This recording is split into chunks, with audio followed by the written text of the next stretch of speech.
Audio Jungle.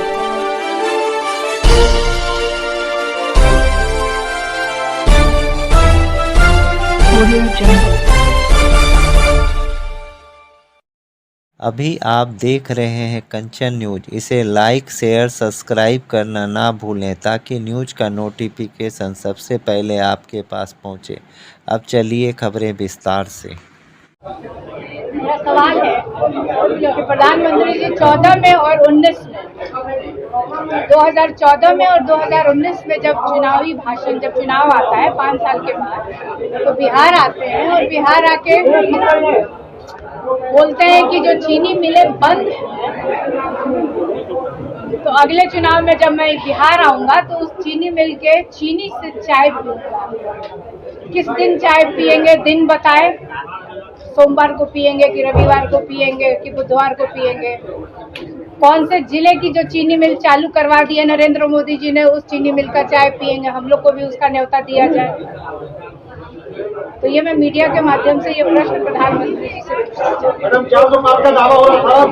प्रधानमंत्री जी एक और वादा बहुत, जब बिहार आते हैं तो उनको बहुत याद आता है। स्पेशल पैकेज देंगे बिहार में, स्पेशल राज्य का दर्जा मिलेगा।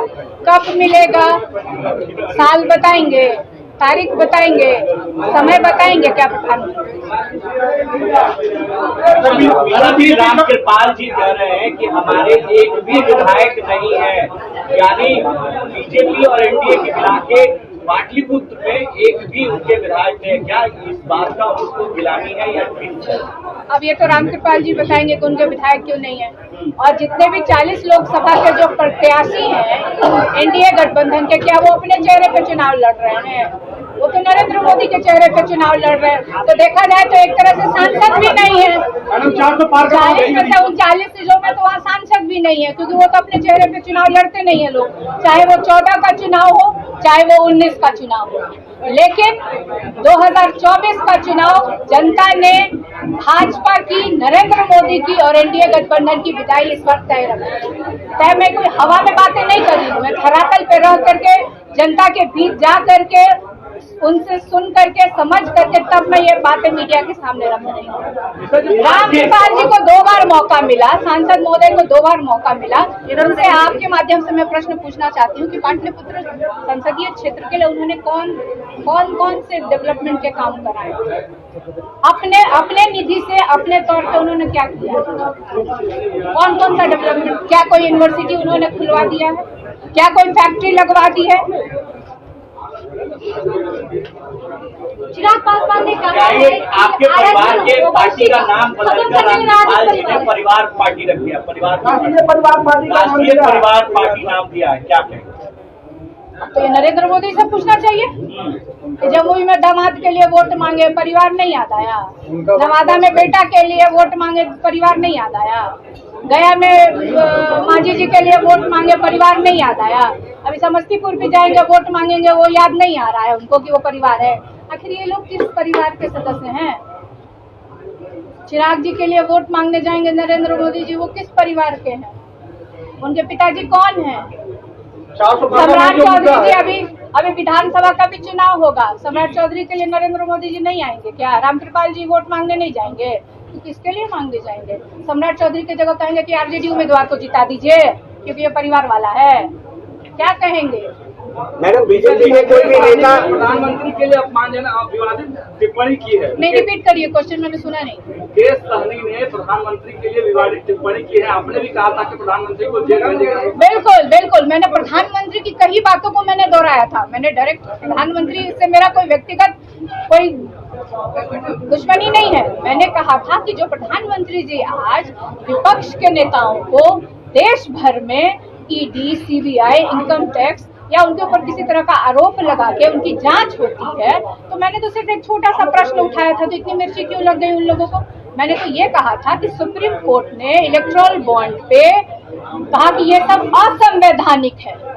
तो इसमें मिर्ची, अगर प्रधानमंत्री जी कहीं से इसमें कोई लेना देना नहीं है तो इतना मिर्ची क्यों लगा? संविधान बदलने का आरोप लगा रही है, मैंने पूछा क्या राजद, इंडिया अलायंस संविधान बदलने का आरोप लगा रही है। राजद ने भी तो शराब कंपनियों से इलेक्ट्रॉल बॉन्ड का पैसा लिया है, राजद ने भी तो इलेक्ट्रॉल बॉन्ड का पैसा लिया है, शराब कंपनियों से लिया है। नहीं, ये देंगे, सुप्रीम कोर्ट जिस दिन पूछेगी दल से ये सब हम लोग लिख के देंगे। भाजपा क्यों नहीं दे रही है? भाजपा क्यों नहीं दे रही है? भाजपा वहाँ से क्यों भाग रही है? क्यों नहीं जवाब दे रही है? वो तो राष्ट्रीय दल है। हमसे जब इलेक्शन कमीशन द्वारा पूछा जाएगा कि हमने किस किस से चंदा लिया, हम सारा इलेक्शन कमीशन के सामने या सुप्रीम कोर्ट के सामने हम लोग प्रस्तुत कर देंगे। मैडम, एनडीए के कोई भी नेता बिहार में आते हैं तो वो लालू परिवार पर ही हमलावर होते हैं। लालू परिवार से कितना उन्हें डर है? बहुत डर है, बहुत डर है।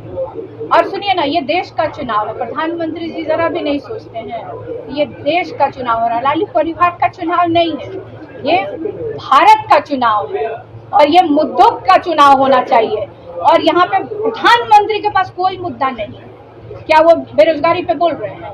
क्या वो महंगाई पे बोल रहे हैं? क्या वो किसानों के मुद्दे पे बोल रहे हैं कि उनकी आय कब दुगनी करेंगे, कौन से साल में करेंगे, एमएसपी कब लागू करेंगे? लेकिन मीसा जी, प्रधानमंत्री का उम्मीदवार कोई चेहरा तो नहीं है ना आपके पास। वो कह रहे हैं आपकी सरकार बनेगी तो एक एक साल सबको हम तय कर लेंगे। हमारी यूपीए की गवर्नमेंट पहले भी हम लोग सब लोग मिलकर गए थे, जेल में है, हम लोग कर लेंगे।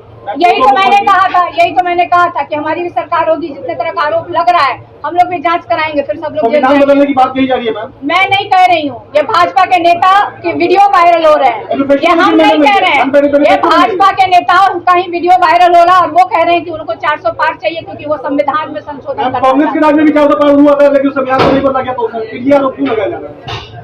उस समय कांग्रेस के नेता का वीडियो वायरल नहीं होता था, अभी भाजपा के नेताओं का वीडियो वायरल हो रहा है बोलते हुए। इलेक्ट्रॉल बॉन्ड का विरोध किया जा रहा है, हम विरोध नहीं कर रहे हैं, हम सिर्फ सुप्रीम कोर्ट की टिप्पणी को उठा करके हम लोग बातें कर रहे हैं। बिहार में पिछले बार में खाता नहीं खुला था, भाजपा का भी बहुत बार खाता नहीं खुला है, खुला ना। मीसा जी, एक सवाल है, रामकृपाल यादव 10 साल यहाँ सांसद रहे, इस बार क्या रणनीति आपकी है जो उनसे निपटेंगे? नीतीश कुमार जी 9 बार भटक के इधर से उधर हो गए तो उसमें कोई नहीं। 2005 के पहले क्या था? 2005 के पहले क्या था तो वो बिहार की जनता जब जानती है सारा। लेकिन 2005 का जो नीतीश कुमार जी हमेशा बोलते हैं, अगर यूपीए 1 की सरकार नहीं होती और रघुवंश प्रसाद जी मंत्री थे, अगर वो वहाँ से वो अगर फंड और राशि नहीं भेजते तो ये जो 2005 के बाद वाला जो नीतीश कुमार जी कहते हैं ना, तो नहीं करते। सवाल ये भी है जनता के मन में, आप राज्यसभा सांसद हैं, बहुत 3 साल लगभग टर्म आपका बचा हुआ है, फिर एक कार्यकर्ता को देने की बजाय आप खुद चुनाव लड़ रही हैं। ये भाजपा में भी ऐसे लोग हैं जो राज्यसभा में चुनाव लड़ रहे हैं, नवादा में लड़ रहे हैं। कितना समय बचा है? कितना समय बचा है?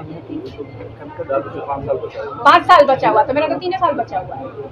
5 साल वाला भाजपा का है तो लड़ सकता है, और हम महिलाएं और राष्ट्रीय जनता दल के हैं तो हम नहीं लड़ सकते हैं। ये मुद्दा है इस देश का।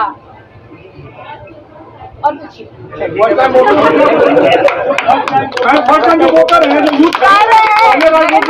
क्या कुछ संदेश देना चाहेंगे आप? फर्स्ट टाइम जो वोटर है, जो पहली बार वोटर है, उनके लिए क्या कुछ संदेश निकल रहे हैं?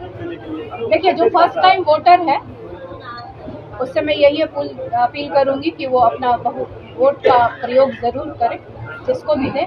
और मुझे पूरी उम्मीद है कि वो जो पिछला जो उन लोगों ने देखा कि किस तरह से देश में चल रहा है, और मुझे पूरा उम्मीद है कि जो फर्स्ट टाइम वोटर है खास तौर पे वो इंडिया गठबंधन के प्रति पूरा झुकाव है। शुभकामना संदेश दे दीजिए, संदेश एक दे दीजिए जनता को, जनता सुनना चाहती है। नहीं, मतलब क्या संदेश? परसा आप आई हैं, परसा के लोगों को क्या संदेश देंगे? जीत कर आएंगे तो क्या करेंगे?